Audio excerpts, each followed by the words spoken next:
Everyone thinks a construction company prints money. You win a bid, pour concrete, hand over the keys, and collect a check with 6 or 7 figures on it. The revenue numbers look massive. A mid-sized general contractor can move $10 to $20 million through their bank account in a single year. The trucks are big, the projects are visible, and the deposits hit hard. Here is what nobody tells you before you file the LLC. A construction company is not a building business. It is a cash flow management business with heavy machinery attached. And the number that determines whether you survive or quietly bleed out is not your revenue. It is not your backlog. It is the gap between when you pay your people and when your client pays you. That gap alone kills more construction companies than bad weather, bad bids, and bad luck combined. In 2024, a general contractor named Marcus in the suburbs of Atlanta won a $3.8 million commercial renovation. He bid it tight, 6% net margin, because he needed the job to keep his crew working through winter. 3 months into the project, lumber prices jumped 14%. His electrical subcontractor walked off over a payment dispute. The owner held 10% retainage on every draw. By month 5, Marcus had burned through his entire credit line funding the gap between what he spent and what he collected. The project finished on time. The building looked perfect. Marcus filed for Chapter 11 before the final retainage check cleared. He did not lose because the work was bad. He lost because the cash moved in the wrong direction at the wrong speed. By the end of this video, you will know exactly what it costs to enter the construction business at 3 completely different levels, how the real money moves once a project is underway, and what separates the contractors building generational wealth from the ones who build beautiful structures and still go broke. We are also going to answer 3 questions that most people in this industry never ask out loud. First, why does a company doing $20 million a year in revenue sometimes make less money than a plumber with a truck? Second, what is the single financial mechanism that allows some contractors to double their wealth every 5 years, while others stay trapped on the bid treadmill forever? And third, why do 60 to 70% of construction companies fail within their first 5 years, despite entering a $2.2 trillion industry? This is the money behind owning a construction company. If the real numbers are already changing how you see construction, one tap on the like button pushes this breakdown to more people who need it. It takes less than a second and it genuinely helps. Subscribe for more business breakdowns like this every week. Let us start with what it actually costs to get in the door. There are 3 completely different ways to own a piece of this industry, and they require wildly different amounts of capital, risk, and expertise. Tier 1. Specialty trade contractor. This is the electrician, the plumber, the HVAC installer, the concrete crew. Entry cost is $50,000 to $200,000, mostly for a truck, tools, insurance, and a contractor license. You work as a subcontractor on other people's projects. Revenue for a small crew of 4 to 6 people runs $500,000 to $2 million per year. Net margins in specialty trades average 6 to 7%, but the best operators push past 12%. The advantage is low overhead. The disadvantage is you are always at the mercy of whoever holds the general contract. They decide when you work, how fast you get paid, and whether your invoice gets held because someone else on the project missed a deadline. Your income ceiling is capped by how many crews you can field before the paperwork buries you. Tier 2. General contractor. This is where most people imagine the real money starts. You manage entire projects, hire and coordinate subcontractors, deal with permits, inspections, and client relationships. Entry cost is $500,000 to $2 million when you include equipment, office, bonding capacity, and working capital. Revenue ranges from $5 million to $50 million depending on market and specialization. Average net margins for general contractors sit at 5 to 6%. On a $10 million project, that is $500,000 in profit. It sounds reasonable until you realize you funded $2 million in labor and materials before the first progress payment arrived. The catch is bonding. To bid on government or institutional projects above $150,000, Federal law requires a surety bond.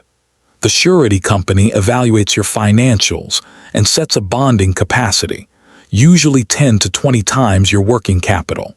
If you have $200,000 in working capital, your maximum single project size is $2 to $4 million. Want bigger projects? You need more capital. Want more capital? You need bigger projects. This is the bonding trap, and it keeps small general contractors small for years. Tier 3. Developer/builder. This is where the real wealth gets created and where the real disasters happen. Instead of building someone else's project for a fee, you buy the land, finance the construction, and sell or lease the finished product. A single residential development of 20 homes might require 5 to 15 million in total capital. A commercial project can run 50 million or more. The margins look completely different. A general contractor earns 5 to 6% building a project. A developer, who is also the general contractor, earns the construction margin plus the development profit, which can run 15 to 30% on the total project value. On a $10 million development, that is the difference between $500,000 as a GC and $2 to $3 million as a developer builder. But the risk is proportional. A general contractor who loses a project loses their fee. A developer who loses a project loses the land, the construction costs, the financing, and possibly their personal guarantee. Here is where the math stops making sense to most outsiders. A construction company doing 20 million in annual revenue sounds enormously successful. The reality at industry average margins tells a different story. 20 million in revenue at a 14.8% gross margin gives you roughly 3 million in gross profit. Now subtract. Office overhead runs 8 to 12% of revenue, roughly 1.6 to 2.4 million. Insurance, which includes general liability, workers' compensation, builder's risk, and vehicle coverage, runs 3 to 5%, another 600,000 to a million. Bonding premiums cost 1 to 3% of every bonded contract. Equipment payments, maintenance, and fuel run another 2 to 4%. When you stack it all, the average general contractor keeps 5 to 6% of revenue as net profit. On 20 million, that is $1 to $1.2 million. Respectable, until you consider the owner personally guaranteed the credit lines, the equipment leases, and possibly the surety bonds. They carried the risk of a $20 million operation to earn what a senior software engineer makes with no financial exposure at all. But the number that actually breaks construction companies is not the margin. It is retainage. On most commercial contracts, the owner withholds 5 to 10% of every progress payment until the project is substantially complete.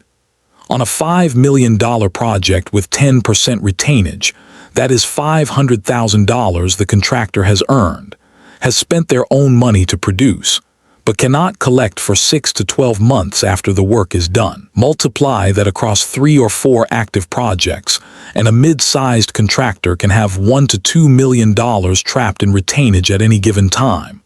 Meanwhile, payroll hits every Friday. Material suppliers want payment in 30 days. Subcontractors want their money within 60. The gap between spending and collecting is the silent killer that turns profitable projects into bankruptcy filings. A company can show a profit on every single job and still run out of cash. Now the cost nobody puts in the business plan. Bidding. A general contractor preparing a bid on a $3 million project spends 40 to 80 hours of estimating time. That is a senior estimator earning $80,000 to $120,000 per year, spending 1 to 2 full weeks on a single proposal. The industry average win rate on competitive bids is 9 to 12%. That means for every 10 bids you prepare, you win one. The other 9 are pure cost. A contractor bidding on 15 projects a year is investing 600 to 1,200 hours of skilled labor just to win 1 or 2 jobs. That bidding cost is real. It just never appears on any invoice. Here is how they fail. The most common death is underbidding. A contractor bids 6% below cost because they need the work. They tell themselves they will make it up on change orders. They rarely do. An 8% underbid does not just eliminate your margin. It creates a cash deficit that compounds every month as you fund work that generates no profit. The second most common failure is growth without capital. A contractor wins a job twice the size of anything they have done before. They hire more crews, buy more equipment, stretch their bonding capacity. If anything goes wrong on that one oversized project, if a subcontractor walks off, if materials spike, if the owner delays payment, there is no cushion. One bad project at the wrong scale can erase 3 years of accumulated profit. During the 2008 recession, construction company failures exceeded 50% within 5 years. Perfectly competent builders went under because their clients stopped paying, their credit lines got pulled, and the projects they had started could not be stopped. So what actually makes a construction company owner wealthy? Here is the equation. Construction wealth equals vertical integration plus contract discipline plus working capital management plus asset accumulation. In that exact order of importance. Vertical integration is the multiplier. The contractor who also owns the land, who also controls the development, who also manages the finished asset captures every layer of margin instead of just the construction fee. A general contractor earns 5% building a $10 million project. A developer builder who is also the GC earns the 5% construction margin plus the 15 to 20% development spread, potentially $2 to $2.5 million on the same project. The wealthiest people in construction are not the ones building other people's visions. They are the ones building their own. Contract discipline means never bidding below your true cost. It means building escalation clauses into every contract so that when steel jumps 13% or aluminum jumps 23%, the price adjusts. It means structuring payment schedules so that you are never funding more than 30 days of work from your own pocket. It means walking away from the job that would keep your crew busy but destroy your balance sheet. Working capital management is the survival mechanism. The contractor who maintains 6 months of operating expenses in reserve, who factors receivables when needed, who never lets retainage receivables exceed their available credit, stays alive while competitors fold. In this business, survival is a competitive advantage because your competitors' failures become your opportunities. And asset accumulation is what turns a career into wealth. Every piece of equipment you own outright is overhead you never pay again. Every building you construct for yourself generates rent that arrives whether you win a bid this month or not. The contractor who spends 20 years building other people's buildings and owns nothing at the end has earned an income. The contractor who spent those 20 years building their own portfolio along the way has built wealth. Here is the math on 2 paths. The modest path. A specialty electrical contractor runs a crew of 6. Annual revenue, $1.5 million. Net margin at 10% equals $150,000 per year in profit. After 15 years of discipline, reinvesting in equipment and saving, they own their trucks, their tools, and a small commercial building they purchased for their shop. Net worth, roughly $1.2 to $1.5 million. Comfortable but not transformative. The ambitious path. A general contractor transitions into development. They partner with a landowner on a 20-unit residential project valued at $8 million. As the developer and GC, they earn the construction margin plus the development profit, roughly $1.2 million on a single project. They roll that capital into the next project. In 7 years, they have completed 4 developments, accumulated 3 rental properties, and built a net worth exceeding $10 million. Same industry, same skill set, completely different financial architecture. Here is the cynical truth about construction. This $2.2 trillion industry builds everything you see. Every office you work in, every home you sleep in, every road you drive on, every hospital, every school, every bridge.